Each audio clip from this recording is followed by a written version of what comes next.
everyone for coming to the final Razorback chat of the semester. As I said, this is our last Razorback chat, and we are saving the best for last with our newest admin at Razorback Athletics, Terry Prentice. He is the Senior Associate AD for Athlete Brand Development and Inclusive Excellence. So, with that, Terry, if you could tell us a little bit about your background, for those that don't know, where you attended school, past positions, and anything else that you think is important. From Southern California originally. I was a track and field student athlete here at the University of Arkansas. Had an opportunity to come in 2008, and it was a whirlwind, but things went really well. We competed well as a team and a program, but I really got engaged and involved with our student athlete advisory committee and really a lot of the opportunities inside the athletic department to try to have a career in this industry at some point. So undergraduate degree in history, and then knew that sport management was probably the path I wanted to go into to learn more about working in intercollegiate athletics, but then also just kind of seemed like what you did at the time if you were a GA in the athletic department. So I was a grad assistant for 2 years with Razorback Athletics, spent about a year and a half with our academic and student athlete development units back when they were up in the Bogle Center on the east side of the football stadium, and then ended up transitioning and kind of fulfilling an internship and with the Razorback Foundation and finishing my GA-ship in fundraising. And then from there, didn't have anything available at the University of Arkansas. And so like many others do, had to cast a wide net and interview for some positions at other schools and try to find a position that fit for me, and ended up finding that at Ole Miss, the University of Mississippi, with their athletics foundation. And the power of the network is huge because I got an opportunity to work with some amazing administrators who some of whom are sitting athletic directors now, some of whom are sitting deputy ADs in the Southeastern Conference and some other places. So loved that, but was there for all of about 5.5 months, going on 6, where I got a call from Sean Rochelle, who was the executive director of the Razorback Foundation at the time. And he had a position open as an assistant director and wanted to know if I was interested in filling it. And it really was the opportunity of a lifetime to combine major gift fundraising, annual fund, priority parking, premium seating, really get to learn everything that an athletic fundraising shop is about. So took that opportunity, came back, rose the ranks a little bit over the course of 4 years. Scott Verity, who I'm not sure if you might have had him on at some point, but Scott Verity ended up taking over as the executive director, I believe in 2015 or 16. And so he and I formed a pretty good working relationship. And like I said, took care of me as I put in the work. And after 4 years, had an opportunity to go to the University of Kansas, where I was still in major gift fundraising, but also had the first opportunity to oversee a sport. So oversaw men's and women's track and field at cross country at Kansas, and then oversaw our diversity and inclusion initiatives, and spent about 2.5 years there before the opportunity presented itself at the University of Arkansas, and jumped at the chance and was excited to get to work with Hunter and really the talented team of administrators that were really still behind when I had left and that I had known quite well. And so that's the quick and fast story. Married to Deanna Prentice, who's also a graduate of the sport management program. She's an athletic trainer for us in the athletic department. And if not for the sport management program, we probably wouldn't have met. So there's a fun fact of the day. So how did your experience at the foundation, because the Razorback Foundation is separate here than it is at, I believe, Kansas, it's a little bit more built into the system.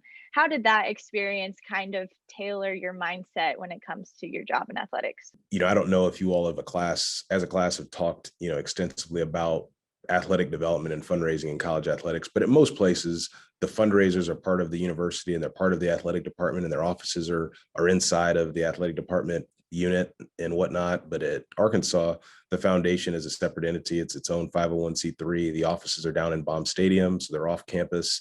And whereas to your point, Sydney, at Kansas, it was kind of the opposite, where I was, in the office across from marketing and communications and our graphic designers and whatnot. But the foundation here, I really had an opportunity to really just solely focus on people, right? And traveling the state, and we're part of the athletic department. You're still part of the family, but you're not part of the day-to-day. And so really truly focused on just tickets, fundraising, and parking, and dealing with people. And the foundation has its own separate board of directors. So that's another level of management that you have to be used to and adjust to. That's different than having an athletic director be your boss, or a deputy athletic director, a senior associate athletic director be someone that you report to. We had a different board of directors, but then on the flip side, you still do have the board of trustees for the university system. You still have the chancellor. You still have all of these people who are in leadership at the institution that you need to have strong working relationships with. So to that end, to directly answer your question, I'd say being at the Razorback Foundation taught me the power of relationships and networks across campus, even when you aren't physically in the same building or on the same payroll as the rest of your colleagues. And you have to be able to communicate well and effectively.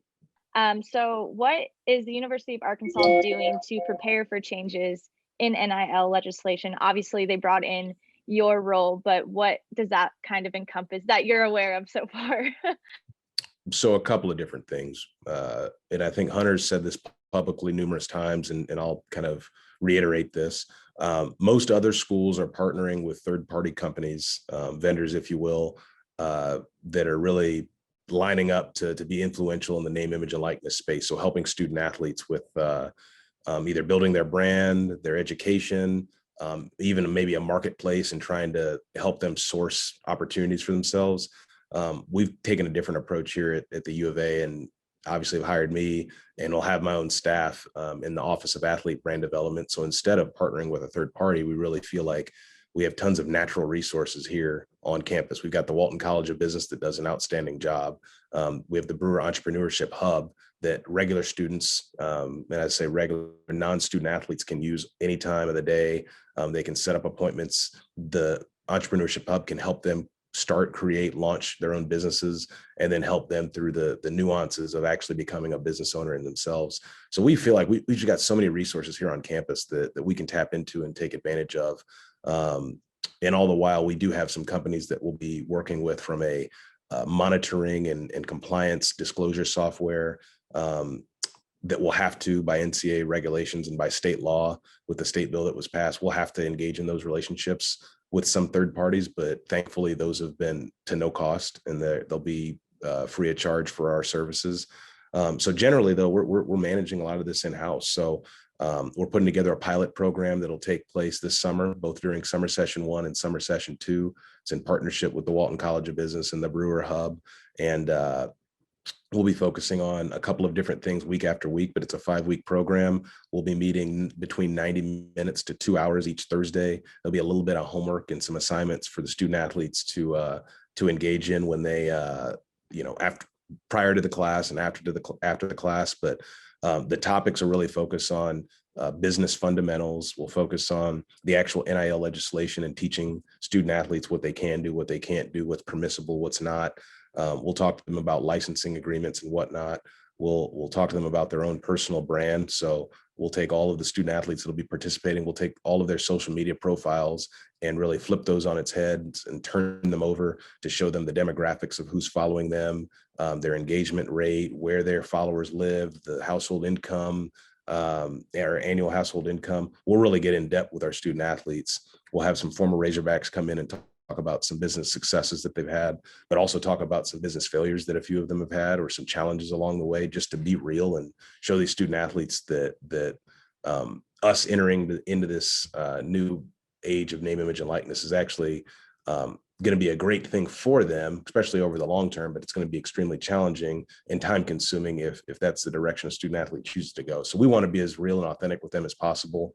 And in our final week, I didn't mention, would focus more on public speaking and storytelling and how to interact with business owners or brands that want to engage with a student athlete. So that's what we'll be doing. And then the pilot itself will take those 5 weeks, and we'll actually break that out over the course of an academic year, and use really the content from those weeks to be classes for the rest of the student athletes. So the idea is 25 student athletes will be educated during summer session 1. We'll try to get 25 athletes during summer session 2. That'll give us a good training ground. We'll get some survey results, learn what we did well, maybe learn what we need to clean up a little bit. And then when we move into a true academic year, we'll be able to take those and actually spread those out over the course of 6, 7, 8, 9 months. So that's our plan, and that's what we're doing in-house. Obviously, there's a major compliance aspect to it as well. So I mentioned that disclosure software that we'll be using, that'll help us kind of just keep keep track of what student athletes are doing, the contracts and the deals they're signing, and the people they're engaged with. So yeah, that's what we'll be doing. Could you talk a little bit more about how, it's going to be more of a compliance, student athlete development, Yeah. your unit until you have your own staff, how that's different than anything we've experienced so far in college athletics? I kind of just say it's a three-part job, right? You have to be knowledgeable in NCAA compliance. You have to understand the rules. You don't have to be an expert at it, but you have to have some pretty good awareness of what's going on there. You have to be knowledgeable in all things student athlete development. So you have to be able to relate to student athletes, know how to converse with them, know how to teach them, lead them, and help them along the way. And then you also need to be externally focused. So in my particular background, I think this is where coming back home to Arkansas, it's been advantageous to have a fundraising background, because you have to know the state, you got to know the marketplace. You have to know our friends at Razorback Sports Properties rate card and what certain sponsors, corporate sponsors are paying for multimedia rights with the Razorbacks, because that's really what we're going to be seeing and having going on. Either our current corporate sponsors or others that are out there, businesses and companies that are out there, they're going to be courting student athletes for promotional purposes and for commercial purposes. So I've kind of likened it to being a three-part job, and having experience in two of the three, missing compliance, and not apologizing for that, but missing compliance has been okay, but I've tried to be a quick learner. But I've had to lean on these units for the time being and try to put a lot of things on paper and just try to gain some understanding until, we actually get a graduate assistant first up on board and then some others on board and in the program. But yeah, it's different. It's really, really different. It's a new space. But I think I feel pretty prepared, having the background, like I said, in external relations and fundraising, and then student athlete development, to kind of tether those two together, just to provide the student athletes with the best experience possible, and maybe somebody that can try to provide them with the best knowledge possible. In regards to NIL, what do you expect college sports to look like within the next 5 to 10 years? I'll start with the track example. I think we might see some of our best and brightest, either American student athletes or student athletes that are international. That we might keep some of our best student athletes in college a little bit longer. Maybe instead of chasing the dollar and turning professional. Track and field is one I'm extremely familiar with. I put my life into that sport, but we don't have a professional league, so to speak. Not like the NFL or the NBA or MLS or the MLB or anything else. So, the sport of track and field is really name, image, and likeness driven once you make it into the professional ranks. So I think that some of our student athletes in a sport like that might have opportunities to stick around school a little bit longer and maybe benefit our program and also benefit the NCAA. Maybe a few more records will be broken. But I think over 10 years, thinking all of our sports, women's basketball, soccer, men's basketball, football, baseball, I think you'll see student athletes really becoming young entrepreneurs and business owners in their own right. I think they're going to be better aligned for the future than we have been in the past. Student athletes get tons of advantages each and every day. I'm definitely not going to apologize for that and act like our student athletes haven't had a great experience over the years, and it's continued to get better with cost of attendance and with unlimited meals and just all the travel and the nutrition and athletic training and the level of coaching that you're able to afford. But I do think the one aspect of the student athlete experience, or really the student experience on campus, that's been missing from our student athletes is the opportunity to become business owners, no different than any other student could across campus. I know I gave the example of the Brewer Entrepreneurship Hub and the Walton College earlier, but our student athletes now will have full access and be able to take advantage of those opportunities. And we've got really talented student athletes on this campus right now who are chomping at the bit to launch some of their ideas and some of their plans. So I think in 10 years, we're going to look back and say this is a pivotal moment. And we might have retained a few more superstars in college a little bit longer, but then we've also just better equipped student athletes to go out into the real world and have more success stories at the end of the day, and maybe even pick up a few new donors along the way right after graduation, instead of waiting for a student athlete to maybe make it into their mid to late 30s before they have the income or the wealth to be able to give back. So that's the fundraising mind, thinking through the life cycle of a donor. You are now the new sport admin for our track team. So could you describe your role and kind of what you see yourself as a sport admin for the track team? Generally, I think every sport administrator would probably give you the same sort of answer. I'm a representative of our athletic director, first and foremost, regardless of the institution that you serve.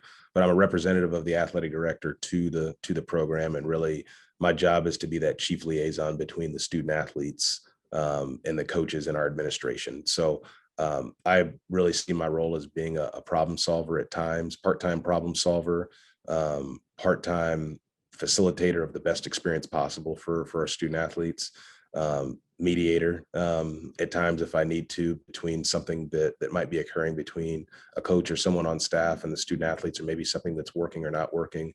And then also just a great evaluator, and try to be an evaluator of how the team's actually performing on or off the court, or in this case, on the track and on the field. That's what I see my role be, just a problem solver and an evaluator and a facilitator between all parties, just doing all that with the student athlete's best interest in mind. Could you describe your philosophy more specifically about winning when it comes to being a sport admin? It's all about the process. I know Nick Saban says that kind of stuff all the time, but it really is about the process. And if you take care of things day after day, if there's alignment amongst the coaching staff and they deliver that alignment into the student athletes, the fun ends up being in the winning. And man, winning is fun. And we've done a lot of it in our track and field program, both the men and the women. And the women have really come on strong over the past 6-7 years. But the fun is in the winning, and the fun is also in the process and getting there. And I'm process driven. I enjoy practice. Some of our best student athletes might not enjoy that because they're probably more athletically gifted than I am, and that they might be able to just show up and get things done. But generally, the fun is still in the process and in practice and everything. And that's kind of my philosophy, though. And I just see myself as being a barrier remover, if I can. And sometimes the answer might be no. Many times the answer might be no, but I like looking for other alternative solutions for a way of doing something. But that's my philosophy. So my final question, until we kind of open it up for more of a discussion. So what advice, since you came obviously from our same background, what advice do you have for young professionals trying to get into college sports right now? Be present. And I wouldn't say don't take no for an answer, but be intentional with your time. And if I could give anybody any better advice, start early.